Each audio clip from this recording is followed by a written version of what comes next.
నగరంలోని వీజీఎఫ్ ప్రెస్ క్లబ్లో జాతీయ గ్రామీణ వైద్యుల సంక్షేమ సంఘం అంటే ఆర్ఎంపీల సంక్షేమ సంఘం ఒక మీడియా సమావేశాన్ని ఏర్పాటు చేసింది. ఈ సందర్భంగా సంఘం సభ్యులు మాట్లాడుతూ తమ సమస్యలకు కుటుంబ ప్రభుత్వం శాశ్వత పరిష్కారం చూపాలన్నారు. కూటమి ప్రభుత్వం ఎన్నికల్లో కూడా పాదయాత్రలో కూడా నాయకులందరూ హామీ ఇవ్వడం జరిగింది. సంవత్సర కాలం గడిచింది. అయితే ప్రభుత్వం కూడా ఆరోగ్య శాఖ మంత్రివర్యులు లోకేష్ గారు, అలాగే పవన్ కళ్యాణ్ గారు, చంద్రబాబు నాయుడు గారు కూడా మా సమస్యల పరిష్కారం కోసం కృషి చేస్తున్నారు. మొన్న మధ్యన కూడా సమావేశం ఏర్పాటు చేసి పరిష్కారానికి మార్గాలు చూసుకొని దానికి ఖచ్చితంగా ఎవరికి ఇబ్బంది లేకుండా శాశ్వత పరిష్కారం కొరకు ఆరోగ్య శాఖ మంత్రివర్యులు కానీ, పెద్దల ముఖ్యమంత్రులు కానీ, నారా లోకేష్ గారు కానీ, అలాగే పవన్ కళ్యాణ్ గారు కానీ కృషి చేస్తున్నారని తెలియజేస్తారు. ఈ సమస్యలు ఏంటండి మీ ప్రధాన సమస్యలు?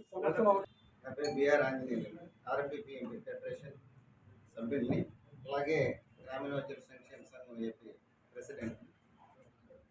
ఈరోజు ఈ ప్రెస్ మీట్ పెట్టడానికి కారణం ఏంటంటే, ముందుగా మీ జర్నలిస్టులు అందరూ కూడా మా అసోసియేషన్ తరఫున ధన్యవాదాలు తెలియజేస్తున్నాం. ఎందుకంటే ఏ వాయిస్ అయినా సరే ముందు మీరు చాలా ర్యాపిడ్గా ప్రభుత్వానికి తెలియజేసే విధంగా నెట్వర్క్ అనేది మీరు చేస్తున్నారు. ముందు మీకు అభినందన తెలియజేస్తున్నాం. అలాగే ఈ రోజున ఏర్పాటు చేసిన ఈ కార్యక్రమం ఏమిటి అంటే, గ్రామీణ వైద్యుల గురించి ప్రభుత్వానికి తెలుసు, గత 30 సంవత్సరాల పైనుండి కూడా తెలుసు.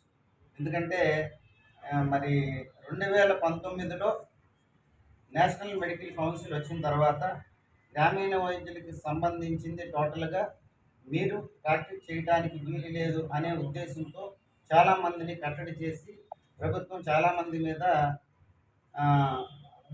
భయాందోళన కూడా సృష్టించింది. అలాంటి సిచ్యువేషన్లో కమిషన్ ఎప్పుడు వచ్చిందంటే, కమిషన్కి సంబంధించింది మీరు వైద్యం చేయకూడదు అంటే అందులోనే ఆర్టికల్ 32లో ఏమైందంటే, సీనియర్ ప్రాక్టీషనర్స్ని లైక్ పారామెడికల్ ట్రైనింగ్గా తీసుకుని వైద్యం చేసుకోవచ్చు అనేది కూడా ఉంది.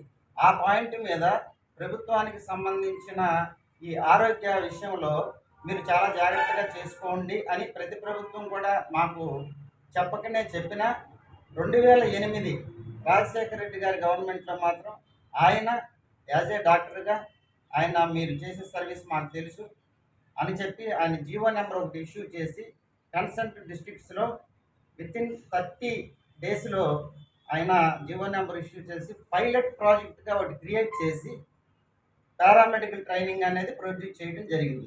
చేసిన తర్వాత 75% ట్రైనింగ్ అయిపోయిన తర్వాత ఆయన అకాల మరణం చెందడం జరిగింది. తర్వాత రిమైనింగ్ 25% ఉంది.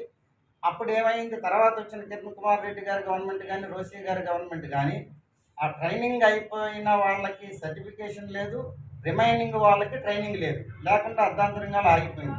ఆగిపోయిన తర్వాత తదుపరి వచ్చిన చంద్రబాబు నాయుడు గారి ప్రభుత్వంలో 465 జీవో ఇష్యూ చేసి ఆయన కూడా మాకు ఒక రకంగా న్యాయం చేయటం జరిగింది. అప్పటి నుంచి కూడా గ్రామీణ వైద్యులు వాళ్ళ ఫ్యామిలీని పోషించుకోవడం జరిగింది. రాష్ట్ర వ్యాప్తంగా 26 జిల్లాల్లో 80 నుంచి 90 వేల మంది గ్రామీణ వైద్యులు వాళ్ళ రూరల్ రీజన్లో కానీ, ఏజెన్సీ రీజన్లో కానీ, ఇంటీరియర్ ఆమ్లెట్స్లో కానీ మరి వాళ్ళు ప్రథమ చికిత్స చేసుకుని వాళ్ళ కుటుంబాలను పోషించుకుంటున్నారు.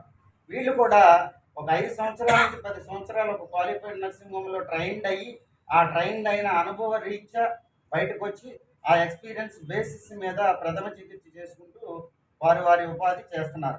చేసినప్పుడు మళ్ళీ తర్వాత వైఎస్ఆర్సీపీ గవర్నమెంట్ వచ్చిన మరుక్షణం తప్పకుండా మేము జీవో నెంబరు మేము 429 ఉంది అప్పుడు జీవో, అది మేము ఎట్టి పరిస్థితుల్లో మేము ప్రాసెస్ చేస్తాము, మీకు ట్రైనింగ్ ఇస్తామని చెప్పి ఆ ప్రభుత్వంలో విలేజ్ క్లినిక్లను పెట్టి గ్రామీణ వైద్యులను పక్కకు పెట్టడం జరిగిన తర్వాత 465 జీవో ఇచ్చిన తెలుగుదేశం ప్రభుత్వం కన్సిస్టెన్సీ ఇప్పుడు ప్రజెంట్ ఎగ్జిస్టెంట్ ఉన్న ప్రభుత్వానికి మేము ఎన్నికల ముందు మెమోరాండం ఇవ్వడం జరిగింది. ప్రతి ప్రభుత్వానికి కూడా మేము కన్సెంట్ రీజన్లో కన్సెంట్ ఏరియాలో మెమోరాండం ఇచ్చుకుంటూ జరుగుతూనే ఉంది. అలాంటి జర్నీలో ఎన్నికల ముందు డిప్యూటీ సీఎం పవన్ కళ్యాణ్ గారిని కలిసి కృష్ణా జిల్లాలో మేము ఒక మెమోరాండం ఇస్తాం, ఆయన అన్ని దాని గురించి క్షుణ్ణంగా పరిశీలించి ఇక్కడ రూరల్ ఏరియాలో ఇక్కడ ప్రజలు పడుతున్న అవస్థలు, వైద్యం గురించి సదుపాయం గురించి వాళ్ళు పడుతున్న అవస్థలు ఆయన కళ్ళకి కట్టినట్టు మాకు చెప్పడం జరిగింది. ఆయన డాక్టర్ కాకపోయినా అందు నిమిత్తం ఏంటంటే ఆయన ఒకటే చెప్పారు, ప్రభుత్వం రాగానే నేను అమలు చేస్తానన్నారు. మాకేం లేదు, 80,000 మంది ఉపాధి పొందే ప్రథమ చికిత్సపై మీరు 465 జీవో ఇష్యూ చేసి నిన్నటికి 8 సంవత్సరాలు నిండింది. మరి దాని నిమిత్తం 465 అమలు చేయాలనే మా డిమాండ్. దాని నిమిత్తం ప్రభుత్వానికి చెప్పవలసిందిగా మీ జర్నలిస్టులందరికీ కూడా నా హృదయపూర్వక అభినందనలు తెలియజేసి సెలవు తీసుకుంటున్నాను. Thank you.